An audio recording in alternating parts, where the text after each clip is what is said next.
Bonjour ou bonsoir à tous et bienvenue sur la chaîne Histoire de la Bible. Ça fait longtemps les amis, ça fait vraiment longtemps que l'on ne s'est pas fait une petite vidéo comme ça ensemble. J'espère que vous allez vraiment bien, que vous avez pu pendant ce long moment regarder les autres vidéos, étudier aussi surtout la parole de Dieu, parce que nous allons reprendre ensemble, en tout cas dans cette vidéo, une série de vidéos que nous avons commencé sur ce livre, Adventiste du 7e jour, réfutation de ses enseignements à la lumière de la Bible, où l'auteur essaie de réfuter les enseignements de l'Église adventiste, le sanctuaire, la mortalité de l'âme, le sabbat, et justement nous étions en plein dans l'étude sur le sabbat. J'ai fait 2 vidéos concernant les thèses que cette personne sort contre l'observation du sabbat, cette thèse, et nous avons vu les 4 premières thèses que vous pouvez retrouver dans les 2 vidéos, juste ici la première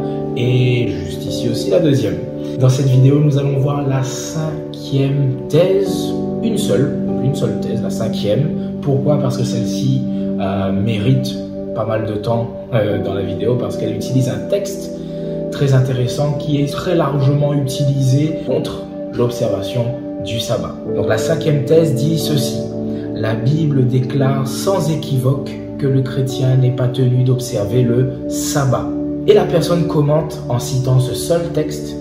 Nous trouvons dans Colossiens 2 au verset 16 une mise en garde fort catégorique, que personne ne vous condamne au sujet du manger et du boire ou à propos d'une fête ou d'une nouvelle lune ou d'un sabbat. Ces choses n'étaient que l'ombre de celles qui devaient venir, mais le corps est en Christ.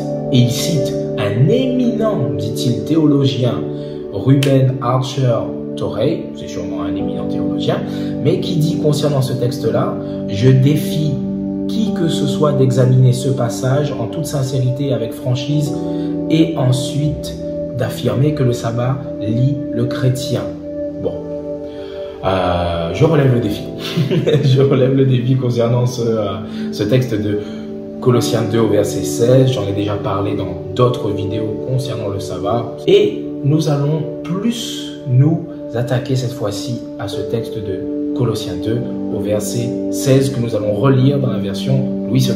Il nous est dit ceci: que personne donc ne vous juge au sujet du manger ou du boire ou au sujet d'une fête, d'une nouvelle lune ou des sabbats. C'était l'ombre des choses à venir, mais le corps est en Christ. Donc c'est un texte largement utilisé par les détracteurs du sabbat et de son observation pour dire: regardez, Paul est en train de dire qu'il ne faut pas suivre le sabbat, etc., qu'il ne faut pas juger concernant cela. Bon, il est important de voir le contexte du texte. On dit souvent qu'un texte, enlevé de son contexte, un prétexte, on peut faire ça facilement. Il ne faut pas faire ça. Il faut voir le contexte du texte. Paul, en fait, dans Colossiens 2 et dans tout Colossiens, mais précisément dans Colossiens 2, fait une mise en garde concernant les fausses doctrines. Au verset 4, il parle de faire attention à des discours séduisants. Il parle au verset 8 que personne ne fasse de vous sa proie par la philosophie et par une vaine tromperie, s'appuyant sur la tradition des hommes, sur les rudiments du monde, c'est-à-dire les éléments de ce monde, et non sur Christ. Et en fait, justement, Colossiens 2, c'est un texte qui va se centrer et montrer la base qui est Jésus-Christ, pour montrer que la base de toute la foi doit être sur Christ et non sur la tradition des hommes, sur des doctrines trompeuses, sur la philosophie, etc. etc. Effectivement, les Colossiens étaient plongés dans un univers rempli de philosophie, de par sa culture grecque, etc. et de diverses doctrines aussi qui venaient s'appuyer là-dessus. Au verset 11 et 13, Paul fait comprendre que ces Colossiens-là, ces personnes qui étaient autrefois païens, parce qu'on parle ils étaient incirconcis concernant la chair, donc ils n'étaient pas juifs de sang, de lignée. Il nous fait comprendre qu'ils ont été circoncis par la circoncision de Christ. Donc on parle bien ici de païens et non de juifs. On parle de vous qui étiez morts, il vous a rendu à la vie. C'est-à-dire Christ a rendu ces païens précisément ces Colossiens, mais d'une extension plus grande, nous-mêmes, il nous a rendus à la vie. Comment? Comment a-t-il fait cela? Verset 14, on nous est dit cela. Il nous est dit, il a effacé l'acte dont les ordonnances nous condamnaient et qui subsistait contre nous, et il l'a détruit en le clouant à la croix. Voilà comment Christ nous a rendus à la vie. Il a effacé l'acte dont les ordonnances nous condamnaient et qui subsistait contre nous, et il l'a détruit en le clouant à la croix. Alors, question. Quel est justement cet acte dont les ordonnances nous condamnaient que Christ a détruit à la croix? En fait, une traduction plus exacte serait que Christ a effacé le document écrit des décrets qui étaient contre nous, qui nous étaient contraires. Il l'a enlevé hors du milieu et il l'a cloué à la croix.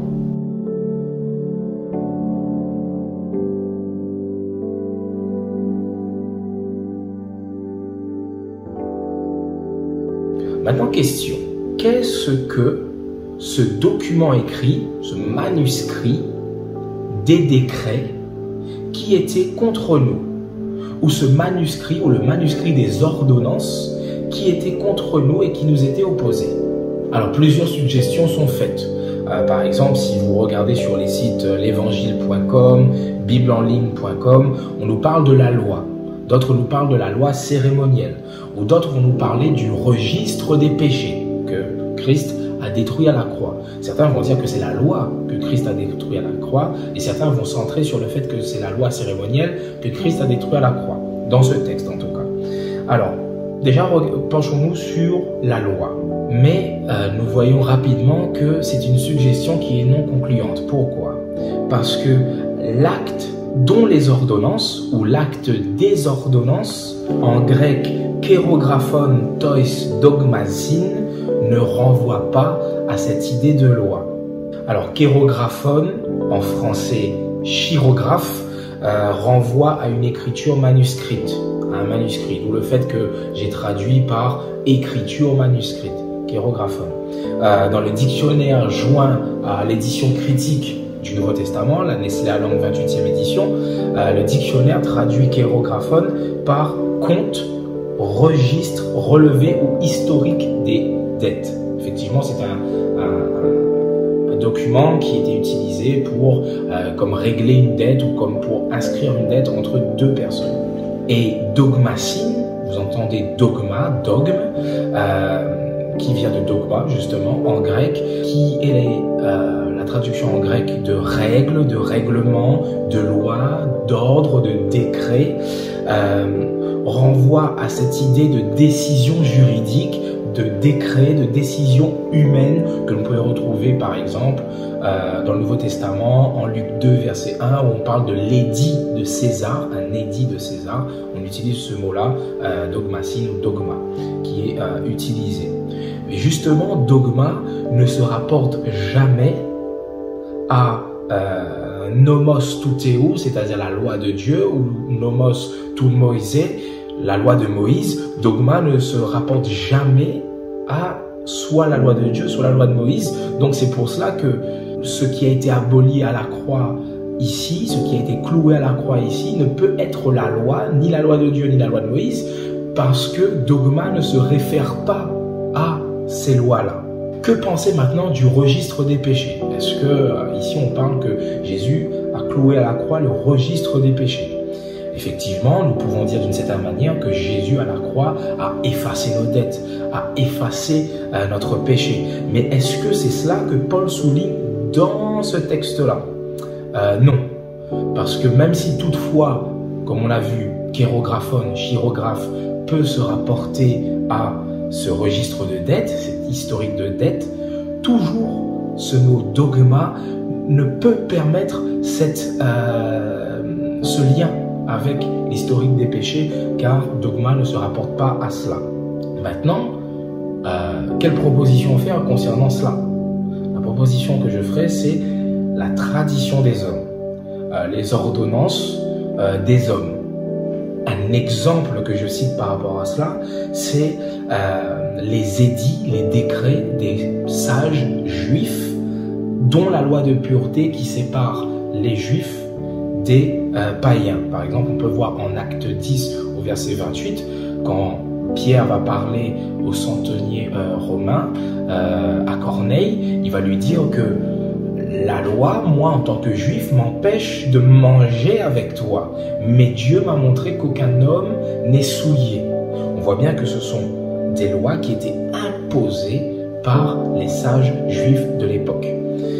Ça, c'est un exemple concernant dogma et dogmatie. Pourquoi voir en dogma cette tradition des hommes? Premièrement, le terme décret peut s'accorder à cette proposition, comme on a vu avec l'édit de César. Deuxièmement, le verset 13 nous dit « Vous étiez morts, il vous a rendu à la vie, et vous étiez morts par votre incirconcision, et il vous a rendu à la vie. » On parle bien de païens qui étaient incirconcis et qui du coup n'étaient pas dans ce peuple juif-là. Troisième chose, Colossiens 2 au verset 20 à 22 nous dit cela. Pourquoi, comme si vous viviez dans le monde, vous impose-t-on ces préceptes? Et en fait, le mot ici pour imposer les préceptes, c'est le mot dogmatisestei. On entend bien le dogma là-dedans. Dogmatisestei qui vient de dogmatizomai, qui signifie soumettre à des décrets. Pourquoi, comme si vous viviez dans le monde, vous soumettez-vous à ces décrets? Donc on parle de décrets qui font qu'on se soumet au monde. Donc encore une fois, cela ne peut être la loi de Dieu, car la loi de Dieu ne nous soumet pas au monde, bien évidemment. Et on parle plus d'une tradition des hommes, de quelque chose qui est imposé par des hommes et qui du coup nous rendrait soumis au monde. Quel décret et quel principe? Le verset 21 justement répond à cela. Ne prends pas, ne goûte pas, ne touche pas. On pourrait se dire ici, mais est-ce que c'est pas une allusion à la loi alimentaire de Lévitique 11 et que du coup Paul est en train de dire pourquoi on vous impose ce ne prends pas, ne goûte pas, ne touche pas et que du coup la loi alimentaire est enlevée? Non, cela ne peut pas être possible car comme on avait vu, on ne parle pas ici de la loi de Dieu ni de la loi de Moïse et en plus le verset 22 vient dire que ce ne prend pas, ne touche pas, ne goûte pas, ce sont des choses selon les commandements et les enseignements des hommes. Non pas de Dieu, mais des hommes. Et on sait très bien que la loi alimentaire, c'était selon le commandement et l'enseignement de Dieu, et non pas des hommes. Jésus, notre Seigneur, a enlevé ses préceptes, ses décrets, hors du milieu. Le milieu de quoi? Le milieu qui séparait les Juifs d'un côté et les païens de l'autre. Et c'est une interprétation qui est validée par encore Paul lui-même dans une autre épître, celle d'Éphésiens, Éphésiens 2 au verset 11 à 16. Et c'est justement dans ce texte-là que Paul va utiliser une deuxième fois ce mot dogmasin. Encore une fois, c'est les deux seules fois que Paul utilise ça dans ses épîtres, dans Colossiens 2 et dans Éphésiens 2. Il va dire au verset 14 de Éphésiens 2 que Christ a renversé le mur de séparation. Mur de séparation entre qui? Entre les Juifs et les païens, encore une fois. Cette chose qu'il a enlevée du milieu et qu'il a clouée à la croix. Le verset 15, il dit qu'il a anéanti par sa chair, mort à la croix du coup, la loi des ordonnances dans ses prescriptions. Ce fameux dogmasin ici, comme en Colossiens. Donc il y a un parallèle qui est fait entre ces deux textes-là, Colossiens 2 et Éphésiens 2. D'une part, en Colossiens 2, on nous parle de effacer, d'anéantir. En Éphésiens 2, on nous parle de abolir. En Colossiens 2, on nous parle de clouer à la croix. En Éphésiens 2, de par sa chair.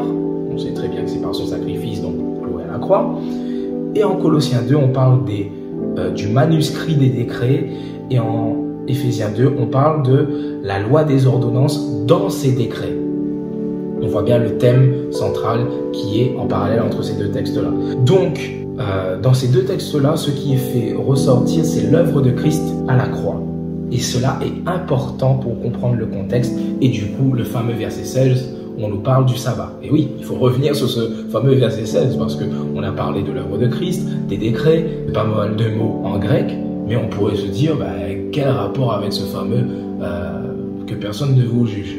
On y arrive justement. Parce que dans ce verset 16, que personne donc nouveau juge, il y a ce fameux donc. Le donc vient montrer qu'il y a un lien entre ce que Paul va dire avec ce qu'il a dit avant.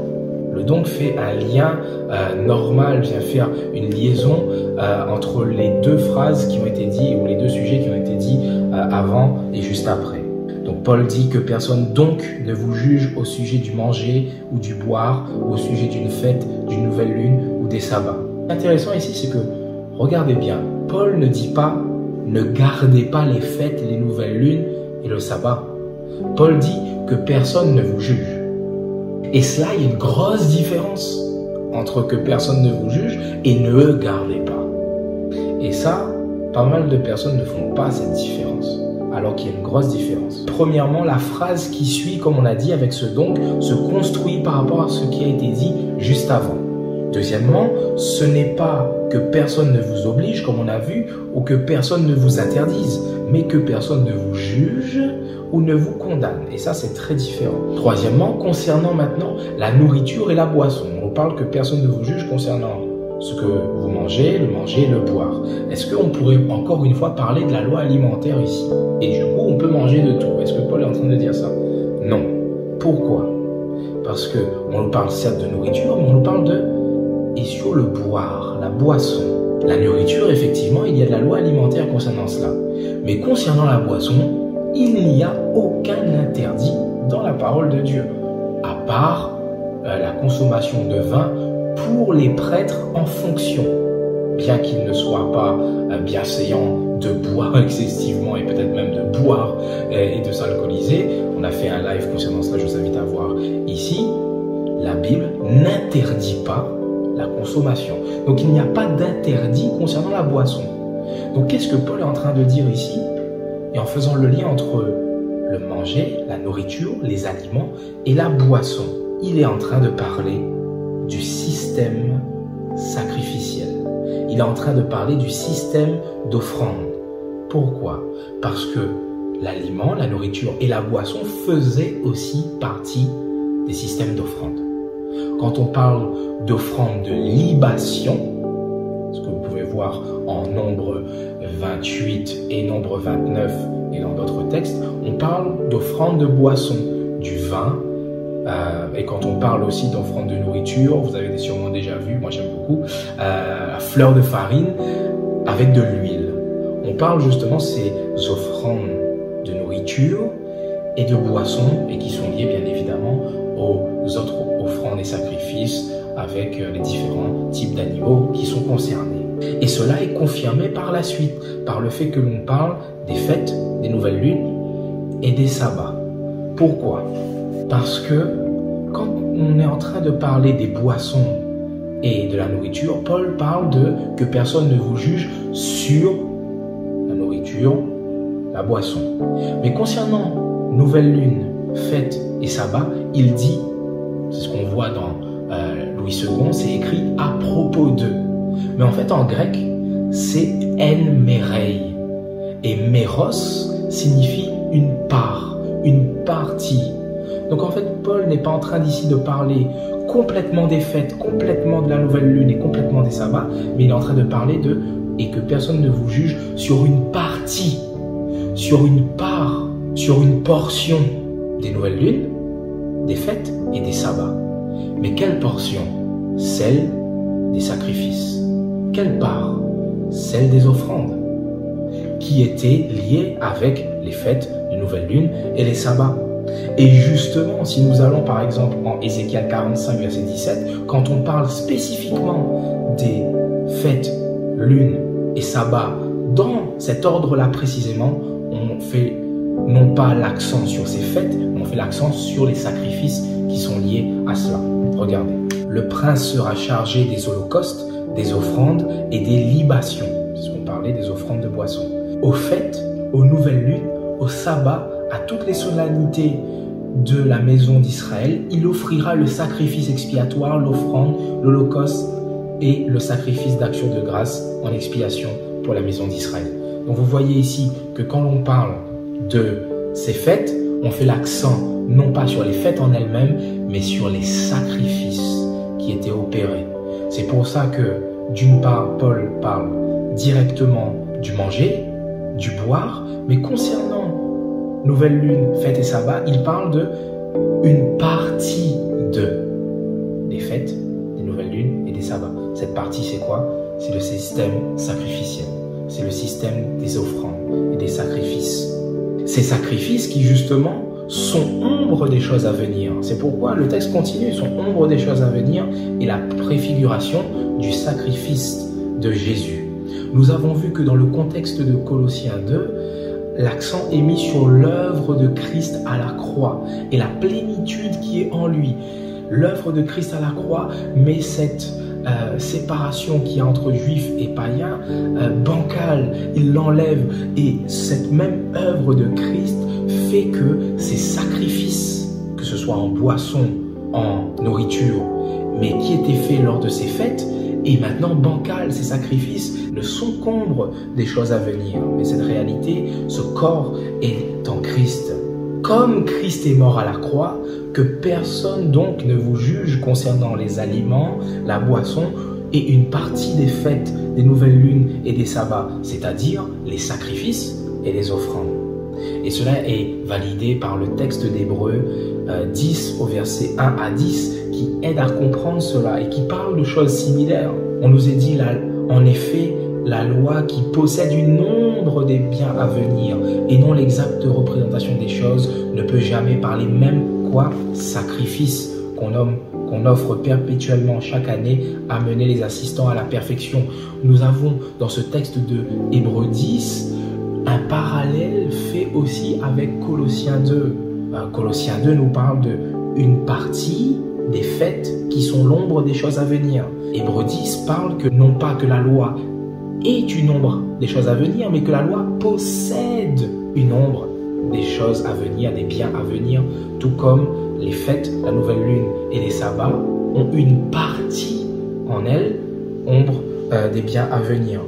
Et on nous parle en Colossiens 2 que la réalité, le corps est du Christ, le corps du Christ. Et Hébreux 10, on parle aussi du fait que Christ a dit « Tu n'as voulu ni sacrifice, mais tu m'as formé un corps ».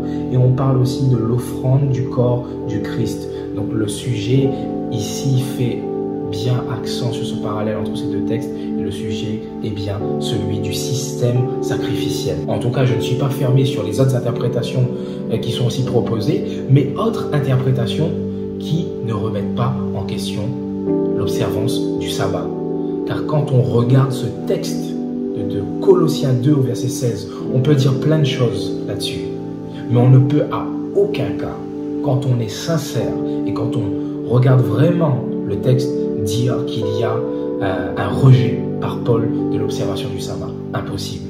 Je vous ai présenté l'interprétation que je trouve la plus correcte, mais celle qui ne peut pas s'accorder avec ce texte-là, c'est bien le rejet du sabbat. Car ici, on ne parle pas du rejet du sabbat, mais on parle bien d'une part des fêtes, des nouvelles lunes et du sabbat. Et on ne parle même pas du rejet des nouvelles lunes et des autres fêtes.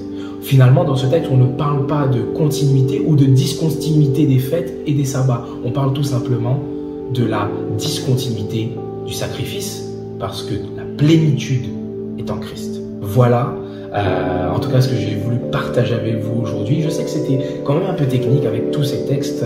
Faites-moi des retours dans les commentaires. N'oubliez pas les pouces bleus. Et pour ceux qui ne sont pas abonnés, n'hésitez pas à le faire. N'oubliez pas de le faire, ça me fait extrêmement plaisir. La communauté grandit alors que je faisais plus de vidéos. J'espère qu'avec cette reprise, la communauté va grandir aussi, surtout dans la foi en Jésus-Christ, bien évidemment, et dans l'étude de la parole de Dieu et dans sa mise en pratique, c'est le plus important. Sur ce, soyez bénis les amis, passez une très belle journée ou une bonne soirée. Sur ce, il ne me reste plus qu'à vous dire, faites du bien autour de vous.